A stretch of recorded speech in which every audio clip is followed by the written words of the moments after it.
Good afternoon, students. So, today we will cover the next two phases of software engineering, that is, the design phase and the coding phase. So, first of all, we will discuss about the design phase. ਹੁਣ design phase ਦੇ ਵਿੱਚ ਕੀ ਹੁੰਦਾ ਹੈ, ਅਸੀਂ architecture ਨੂੰ establish ਕਰਦੇ ਹਾਂ। ਇਹ ਜਿਹੜਾ ਫੇਸ ਹੈਗਾ ਇਹ ਸਟਾਰਟ ਕਿਵੇਂ ਹੁੰਦਾ ਹੈ, ਸਾਡੇ ਕੋਲ ਇੱਕ ਰਿਕੁਆਇਰਮੈਂਟ ਫੇਸ ਦੇ ਵਿੱਚ ਇੱਕ ਡਾਕੂਮੈਂਟ ਤਿਆਰ ਹੋ ਕੇ ਆਉਂਦਾ, that document is known as requirement document. ਉਸ ਰਿਕੁਆਇਰਮੈਂਟ ਡਾਕੂਮੈਂਟ ਨੂੰ ਲੈ ਕੇ ਅਸੀਂ ਡਿਜ਼ਾਈਨ ਫੇਸ ਨੂੰ ਸਟਾਰਟ ਕਰਦੇ ਹਾਂ। ਐਂਡ ਇਸ ਫੇਸ ਦੇ ਵਿੱਚ ਅਸੀਂ ਜਿੰਨੀਆਂ ਵੀ ਰਿਕੁਆਇਰਮੈਂਟਸ ਹੈਗੀਆਂ ਉਹਨਾਂ ਨੂੰ ਆਰਕੀਟੈਕਚਰ ਦੇ ਵਿੱਚ ਕਨਵਰਟ ਕਰਦੇ ਹਾਂ ਤਾਂ ਕਿ ਅਸੀਂ ਇੱਕ ਸੌਫਟਵੇਅਰ ਦਾ ਡਿਜ਼ਾਈਨ ਜਿਹੜਾ ਉਹ ਕ੍ਰੀਏਟ ਕਰ ਸਕੀਏ।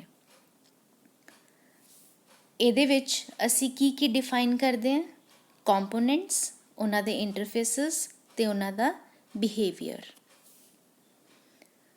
ਹੁਣ ਜਿਹੜਾ ਸਾਡੇ ਕੋਲ ਇੱਕ ਡਿਜ਼ਾਈਨ ਡਾਕੂਮੈਂਟ ਜਿਹੜਾ ਆਰਕੀਟੈਕਚਰ ਦਾ ਉਹ ਇੱਥੇ ਜਨਰੇਟ ਹੋਏਗਾ, that is the design document. ਜਦੋਂ ਅਸੀਂ ਰਿਕੁਆਇਰਮੈਂਟ ਫੇਸ ਕੀਤਾ ਸੀਗਾ ਤਾਂ ਉੱਥੇ ਸਾਡੇ ਕੋਲ ਇੱਕ ਡਾਕੂਮੈਂਟ ਜਨਰੇਟ ਹੁੰਦਾ ਸੀ, that document is known as requirement document.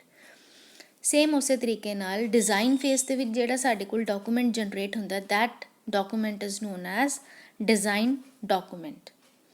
And ਇਹ ਜਿਹੜਾ ਡਿਜ਼ਾਈਨ ਡਾਕੂਮੈਂਟ ਹੈ ਇਹ ਕੀ ਡਿਸਕਰਾਈਬ ਕਰਦਾ ਹੈ, ਇੱਕ ਪਲਾਨ ਜਿਹਨੂੰ ਯੂਜ਼ ਕਰਕੇ ਅਸੀਂ ਰਿਕੁਆਇਰਮੈਂਟਸ ਨੂੰ ਇੱਥੇ ਇੰਪਲੀਮੈਂਟ ਕਰਨਾ ਹੁੰਦਾ ਹੈ।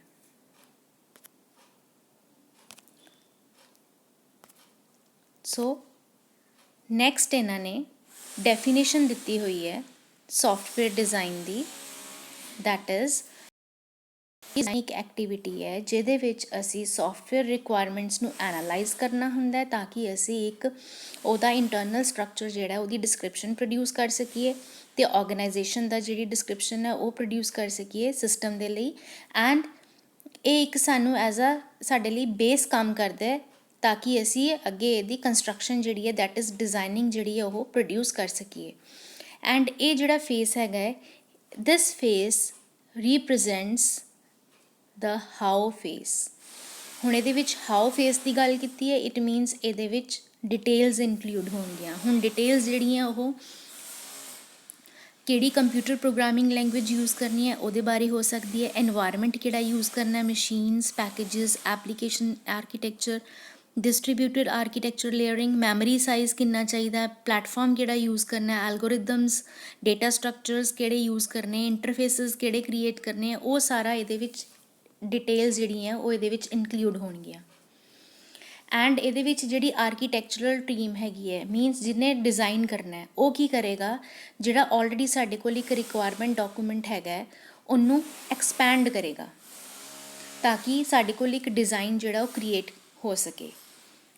ਅੱਗੇ ਡਿਜ਼ਾਈਨ ਫੇਸ ਜਿਹੜਾ ਇਹਨੂੰ ਤੁਸੀਂ ਡਿਵਾਈਡ ਕਰ ਸਕਦੇ ਹੋ ਦੋ ਫੇਸਿਸ ਦੇ ਵਿੱਚ, that is the system design and the detail design. These R the sub faces.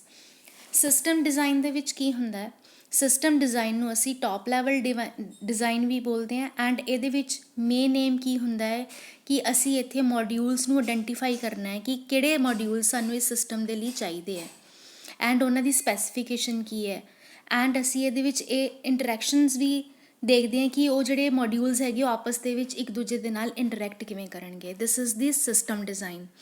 Next sub face is known as detail design. Detail design ਦੇ ਵਿੱਚ ਅਸੀਂ ਕੀ ਕਰਾਂਗੇ, ਉਹ ਮੋਡਿਊਲ ਦਾ ਜਿਹੜਾ ਇੰਟਰਨਲ ਲੌਜਿਕ ਹੈ ਉਹ ਫਾਈਨਲਾਈਜ਼ ਕੀਤਾ ਜਾਂਦਾ ਇੱਥੇ। ਐਂਡ ਨਾਲ ਦੀ ਨਾਲ ਅਸੀਂ ਇੱਥੇ ਹੋਰ ਕੀ ਫਾਈਨਲਾਈਜ਼ ਕਰਦੇ ਹਾਂ ਕਿ ਅਸੀਂ ਕਿਹੜੇ ਡੇਟਾ ਸਟਰਕਚਰਸ ਇਹਦੇ ਵਿੱਚ ਯੂਜ਼ ਕਰਨੇ ਨੇ ਐਂਡ ਕਿਹੜੇ ਐਲਗੋਰਿਦਮਸ ਅਸੀਂ ਇੱਥੇ ਯੂਜ਼ ਕਰਨੇ ਆ। ਐਲਗੋਰਿਦਮਸ। ਸੋ this is all about the design phase. Next is known as coding phase.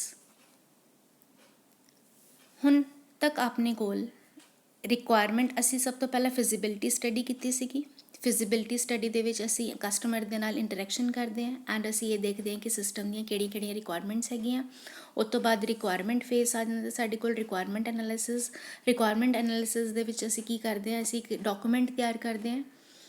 ਉਸ ਤੋਂ ਬਾਅਦ ਡਾਕੂਮੈਂਟ ਜਦੋਂ ਤਿਆਰ ਹੋ ਜਾਂਦਾ ਸਾਡੇ ਕੋਲ ਤਾਂ ਅਸੀਂ ਉਹ ਡਾਕੂਮੈਂਟ ਨੂੰ ਦੇਖ ਕੇ ਡਿਜ਼ਾਈਨ ਕਰਦੇ ਹਾਂ। ਡਿਜ਼ਾਈਨਿੰਗ ਤੋਂ ਬਾਅਦ ਅਲਟੀਮੇਟਲੀ ਕੀ ਹੁੰਦਾ, ਕੋਡਿੰਗ ਫੇਸ।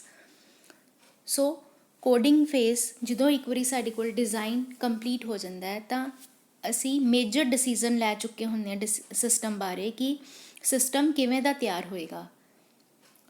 ਸੋ ਅਸੀਂ ਇਹ ਕਹਿ ਸਕਦੇ ਹਾਂ ਕਿ ਕੋਡਿੰਗ ਫੇਸ ਦਾ ਜਿਹੜਾ ਮੇਨ ਗੋਲ ਹੈ that is to choose the programming language, ਕਿ ਕਿਸ ਲੈਂਗੁਏਜ ਨੂੰ ਅਸੀਂ ਚੂਜ਼ ਕਰਕੇ ਯੂਜ਼ ਕਰਕੇ ਅਸੀਂ ਇੱਕ ਸੋਫਟਵੇਅਰ ਜਿਹੜਾ ਉਹ ਡਿਵੈਲਪ ਕਰਨਾ ਹੈ।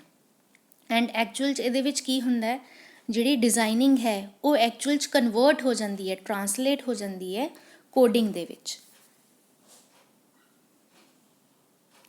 ਨੈਕਸਟ ਇਹਨਾਂ ਨੇ ਡੈਫੀਨੇਸ਼ਨ ਦਿੱਤੀ ਹੋਈ ਹੈ ਕੋਡਿੰਗ ਦੀ, ਕਿ ਕੋਡਿੰਗ ਕੀ ਹੈ, ਇੱਕ ਪ੍ਰੋਸੈਸ ਹੈ ਜਿਹਦੇ ਵਿੱਚ ਅਸੀਂ ਪ੍ਰੋਗਰਾਮ ਨੂੰ ਜਿਹੜਾ ਡਿਜ਼ਾਈਨ ਕੀਤਾ ਉਹਨੂੰ ਕੋਡ ਦੇ ਵਿੱਚ ਟਰਾਂਸਫਾਰਮ ਕਰ ਦਿੰਦੇ ਹਾਂ। Transform means to convert. ਹੁਣ ਜਿਹੜਾ ਕੋਡ ਦੇ ਵਿੱਚ ਕਨਵਰਟ ਹੋਣਾ ਹੈ ਇਹ ਐਕਚੁਅਲ 'ਚ ਕੀ ਹੋਣਗੀਆਂ, ਕੰਪਿਊਟਰ ਇੰਸਟਰਕਸ਼ਨਸ ਜਿਹੜੀਆਂ ਤੁਸੀਂ ਕੀਬੋਰਡ ਦੇ ਥਰੂ ਉਹਨੂੰ ਦੋਗੇ।